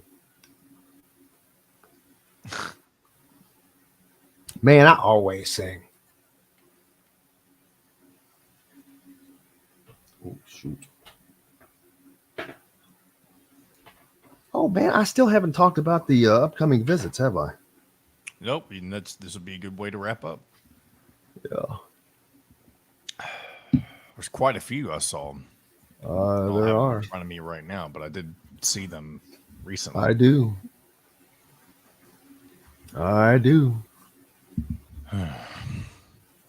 Shabadoo, papapoo.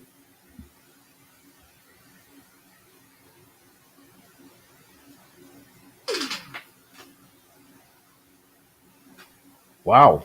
This Thursday?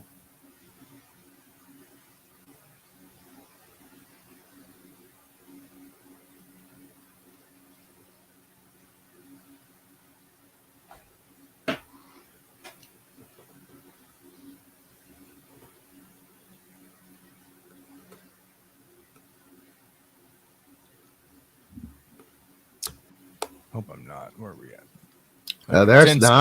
That's I agree. That's what I was going to talk about, Mike. Come taste with Dr. Hops' Brewing, Metalworks Brewing Company. Bring your passion and your thirst.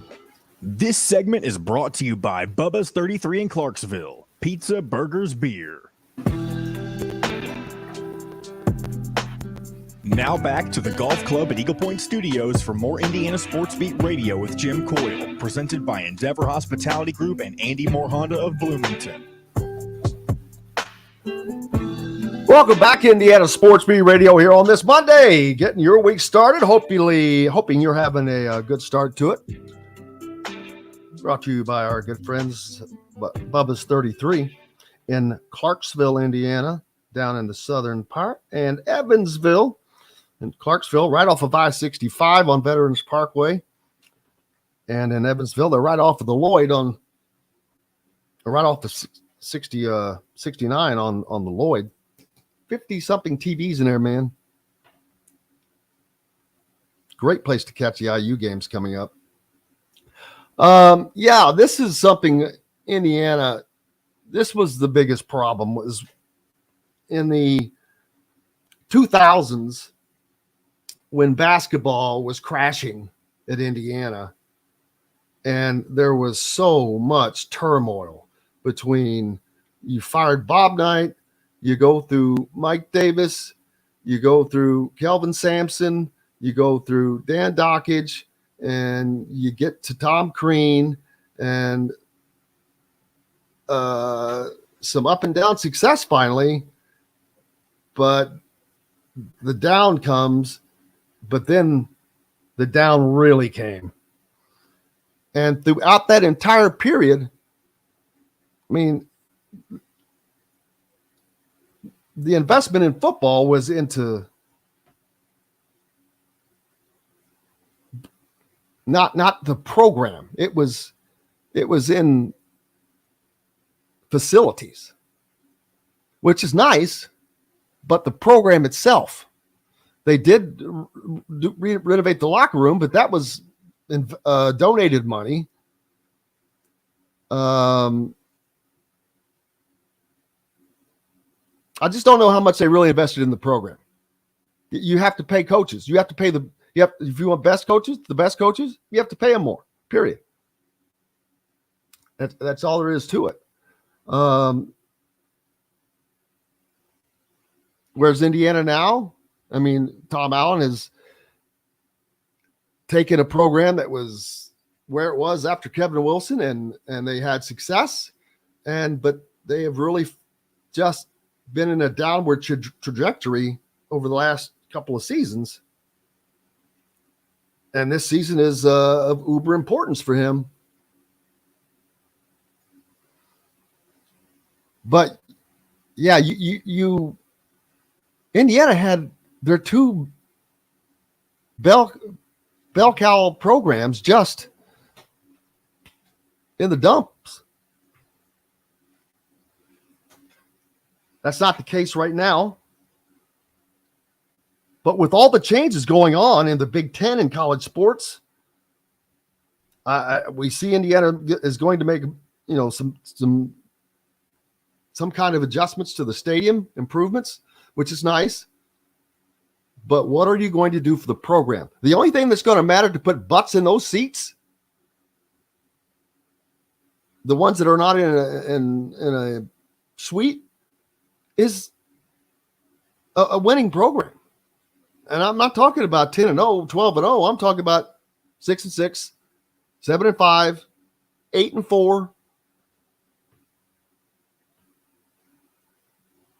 That would be that you would have people, but you have to do that, and you have to do it consistently, and you have to push how important that it is, because it is, and it's going to become more and more important as the sports landscape continues to go forward. Are there any more changes coming? I don't know.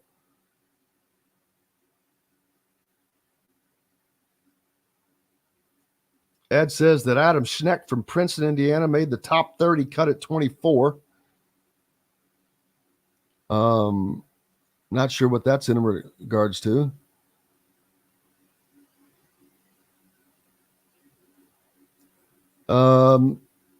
Renata says she went to the Western Kentucky game, and their stadium made Indiana's look like crap.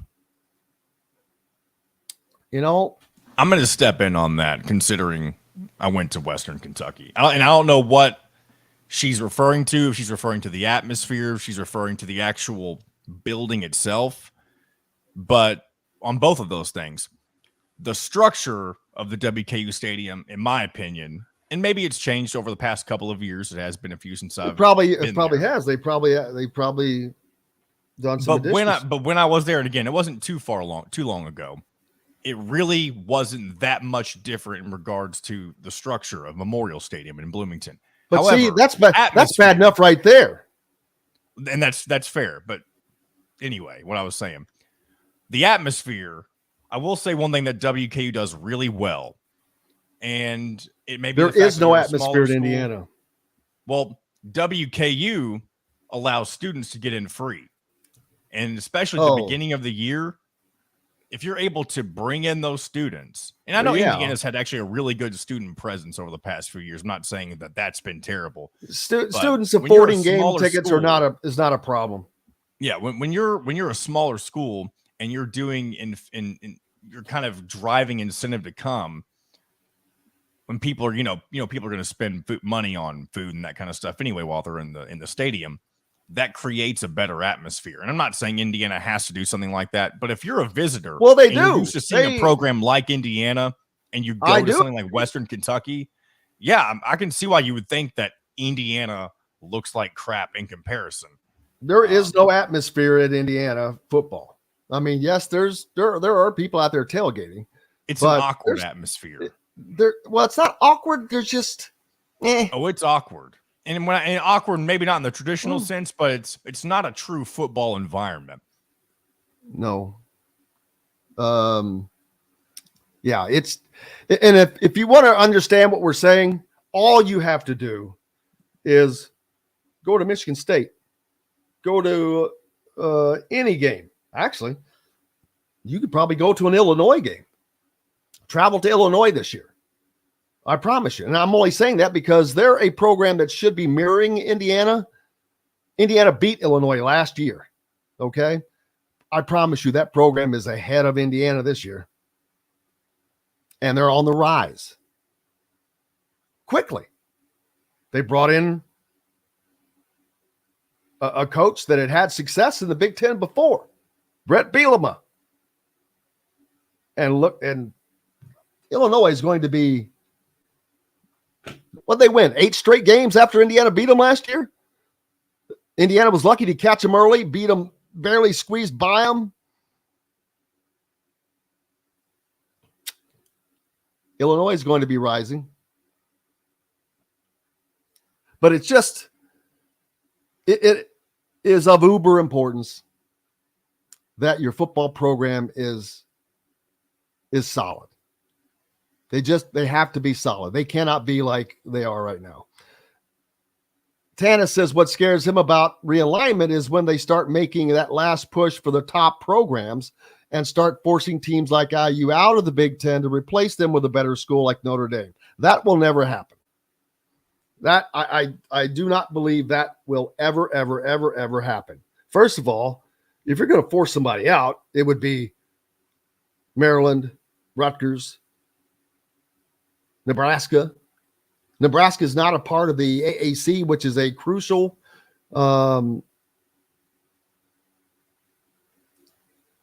academics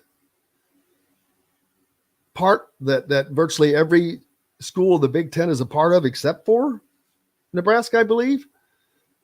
So that's not a concern. Indiana is a founding member, so they're not going anywhere. You always need the teams to kick around. But do you want to be that team that gets kicked around? If you are, you're not going to have people in the stands, man. You can't build a football environment. And it has to be some give by both sides. Yes, Indiana has to do something. Indiana has to make a commitment, but the fans also have to make a commitment. Hey, we know that they stink, or the program's not where it needs to be right now. And I shouldn't say stink. We know it's not where we want it to be, but they have to support it. I mean, that's one thing I saw from Kentucky fans when I was working in the media and having to go down there to cover games. When they were not a good program, they still had people there. They made a party out of it. So do the same thing. It's a Saturday afternoon, man. It's only 6 times. Just support the program. You've got to support it. It's got to be an equal, not equal, but both sides have to be a part of it. The fans and the school. They both have to support a program if it's going to succeed, and it better succeed. Look at Purdue. Purdue didn't have that drop off in basketball. They had made Matt Painter, so they didn't have that treacherous waters to navigate on that side of things. And on football, they've been up and down with success. Some success, known as a lot of quarterbacks have come out of Purdue, man. Great success under Jerry Tiller. But then obviously things went awry, but they brought in Jeff Brom. And look what happened. Excitement. They quickly built a beautiful practice facility. They're finishing up their stadium right now. They're ahead of the game. Hey, man, I can't thank you guys enough. We're ahead of the game just because of you. Tomorrow on the program, who do we got? Let's see. I know we have Mike DeCourcy. We have Chronic Hoosier, and Mike Nizzlick. Yes, sir. We do. From the Bloomington Herald Times tomorrow. We'll get you caught up on everything in that regard. And so if you have any questions league in tomorrow, we'll have them then. But I can't thank everybody enough. Big thanks to Dustin Dopirak from the Indy Star for joining us today, as he always does. Thanks to John, the producer, for keeping us between the white lines, as always. If you're listening on radio in Fort Wayne, stay tuned for Brett Rump up next. Other than that, thanks to you guys. Without you, we have no reason to be here. I'm Jim Coyle. Until tomorrow, I will see you on the radio.